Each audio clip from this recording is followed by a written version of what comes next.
We have been developed this for almost 2 years, not really 2 years, because we got the grant and then we started also maybe 1.5 years, and the devices have been out to the field maybe only 1 year, but at the beginning was to check like the hardware and things like that. So now we have it in place. What we can see, first of all, is that we put it in different places, like one area where we know there is a we can see it's a high biodiversity. You really notice in the sound and so on. If you put it we put it in one area in Messalon, which is a normal tea plantation without any forest and so on. The difference was. No, this one is from Noikaew that we actually have this is William back there who's been filming that. Noikaew is a Lahu village in Phang area, so where we work quite a lot with them. We have many sensors out there. But we really see the difference of an area where they cut down forests compared to areas where, so you can see it already, like the amount of insects goes like this according to how much plants and how much trees are living in those areas. Now, we started in December now, we're going to pay our first bonuses to the farmers. And it's going to be interesting to see like how each farmer, like the performance of each plot that we have, and it's different owners of different plots. And also see, but it's going to be like maybe next year when we actually start to see action, because with this result we get in December, we talk to each farmers and we recommend. Here comes a guy from Noikaew. He's a teacher. He's been working with us a lot with with setting up the devices and everything. So yeah. Anyway, so I think not until next year, because now this year we will see. Okay, you here, your place doesn't have a good score. It's just, so you have to tell that farmer, you have to do this and this and that. And then next year we will see the result of those actions, how much, and also if another place actually turned out. So if you come back to me next year, I will answer that question better, okay? Thank you. Thank you.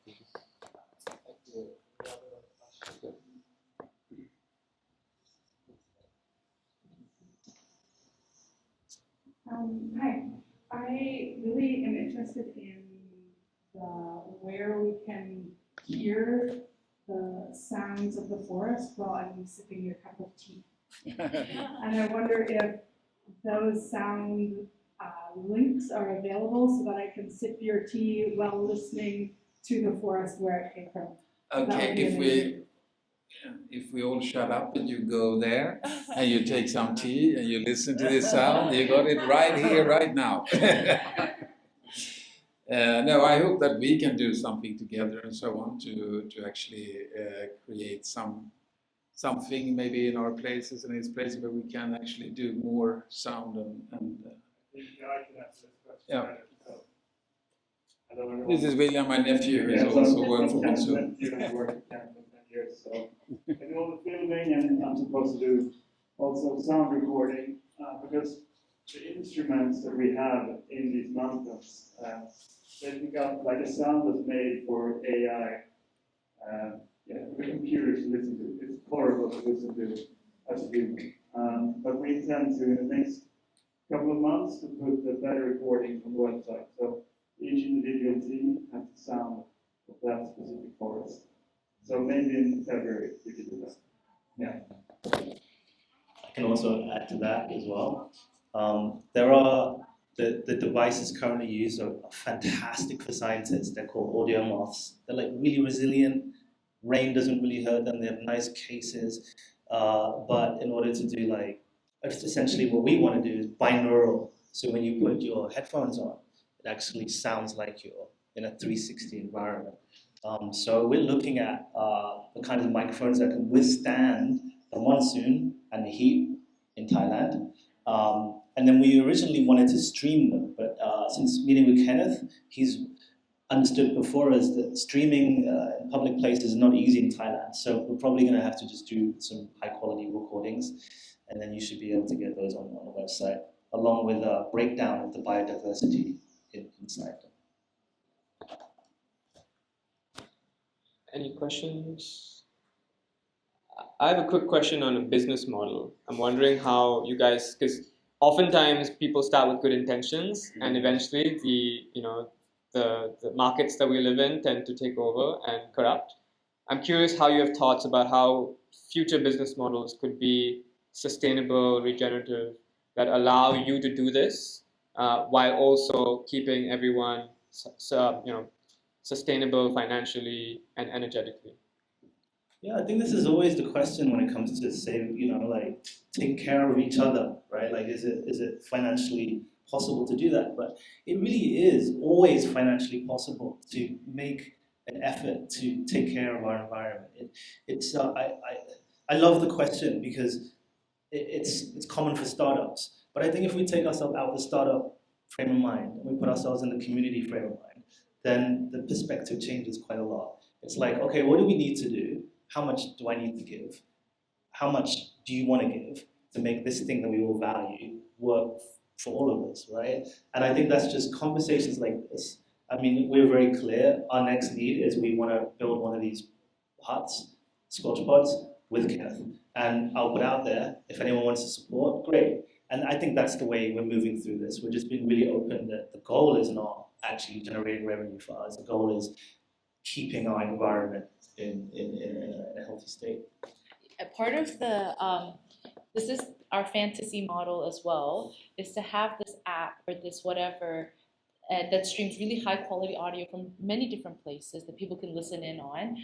Right now on Spotify, the highest rated, the highest streamed types of music you get are nature sounds. Also on YouTube, if you look at nature sound videos, like look at how many streams they get, it's like tens of millions, hundreds of millions, because people are starving for that kind of content, which means they're starving for connection to nature. And if people can subscribe to a place where they can listen to that and know that that subscription is going directly to those areas and protecting the land in that area with the communities in that area, I think that that could be something that is a viable business model that is attractive to, consumers and investors. But for us, it's kind of like, okay, how do we get people to connect back in? And then how do we make sure that the places that people are connecting into stay protected as much as they possibly can be?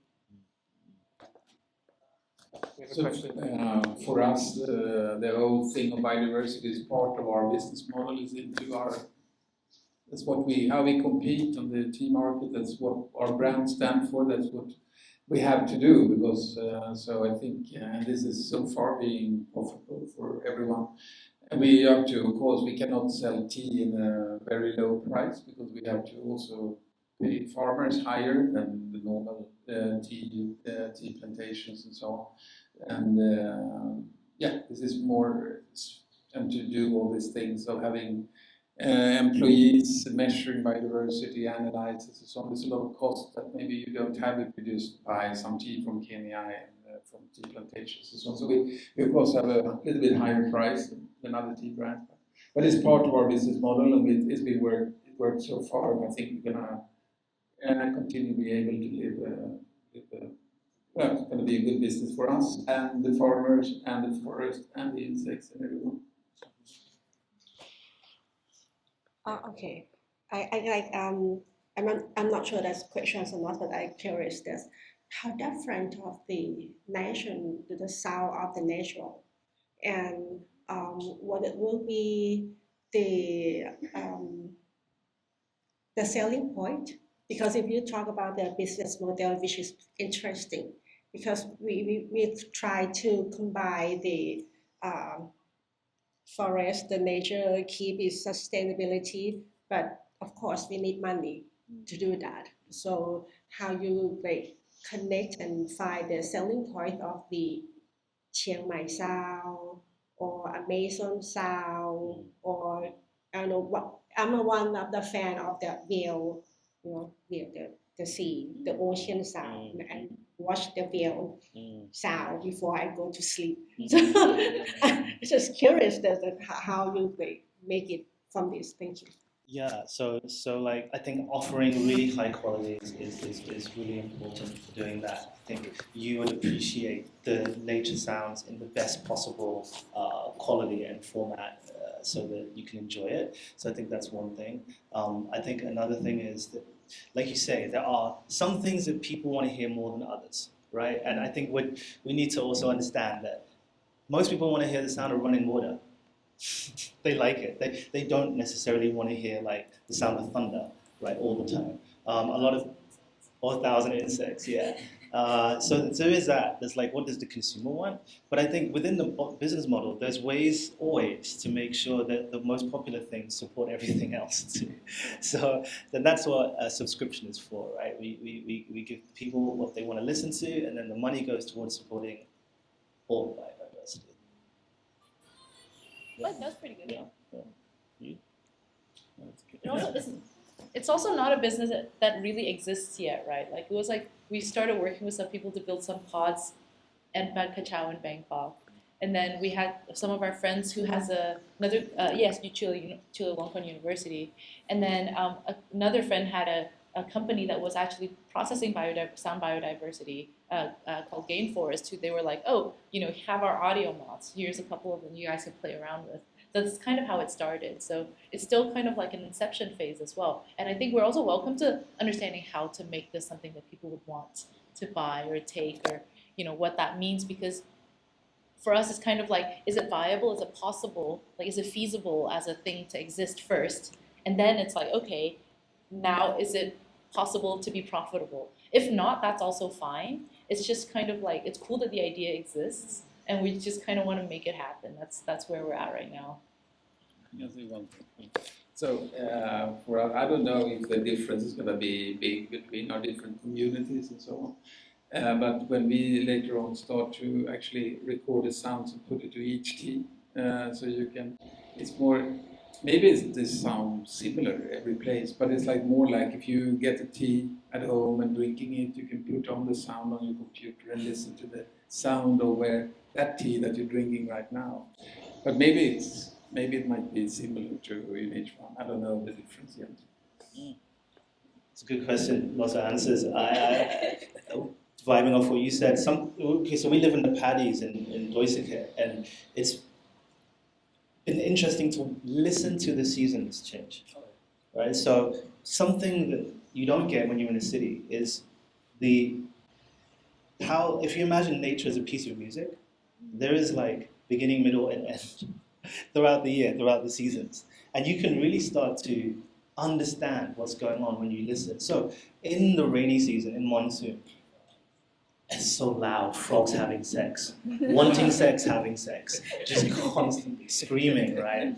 And then the fireflies are buzzing around. And now the monsoon season cicadas, where your house is the horny cicadas. And then like as the monsoon season comes to an end, you get this sweet sound of crickets just chirping gently and softly. And I can, which is right now, and I can tell you roughly what month it is, right? That sounds like January. And I think that's the kind of stuff that's cool to get across in technology as well. Like, how is this changing throughout the year? Let's tune in right now to Doi Siket, and let's listen to what it's like in November, December. Thank you so much. That was amazing. I think we could continue to go on, but we'll stay here. And for those of you who want to continue the conversation, speak to Adam, Evelyn, and Kenneth, that was really great. I think I'll highlight the one point that Adam mentioned, which was shifting to a community mindset. I think it's really critical on this question of business model as well, because we tend to think of value as only money. Like, I can only exchange value in this form. But with the community mindset, you open up to so many different ways of exchanging value, so many different ways of doing relationships. And I think that's kind of the ethos of what we're also trying to create in this space of moving beyond that, one mode of value exchange. And I think this project is a great example of how we can do that. So short round of applause for the three speakers.